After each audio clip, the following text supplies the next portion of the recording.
আজিও সোণাপুৰৰ জুবিন ক্ষেত্ৰত অনুৰাগীৰ ভিৰ দেওবাৰৰ দিনটোত পুৱাৰে পৰা ভিৰ কৰিছে জুবিন অনুৰাগীয়ে প্ৰাণৰ শিল্পীগৰাকীৰ বুকুৰ সুবাস বিচাৰি দূৰ দূৰণিৰ পৰা আহিছে অনুৰাগীসকল জুবিনবিহীন নৱবৰ্ষই যেন কঢ়িয়াই আনিছে বিষাদ এবুকু বেদনা লৈ জুবিন গাৰ্গৰ ন্যায় বিচাৰি আজিও অনুৰাগীয়ে পাৰ কৰিছে সময়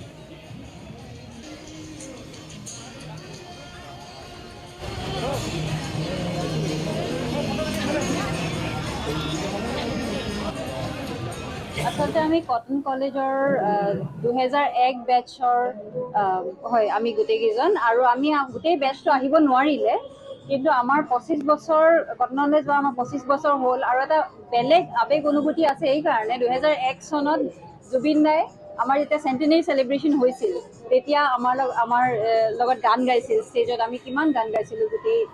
কটনিয়ানখিনি মিলি গতিকে আমাৰ এটা বেলেগ অনুভূতি আছে কালি আমাৰ আচলতে এটা ৰিইউনিয়ন হ'ল ইয়াতে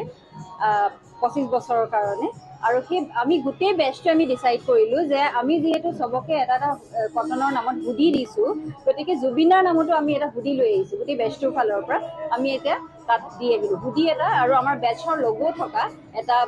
বেজ এটা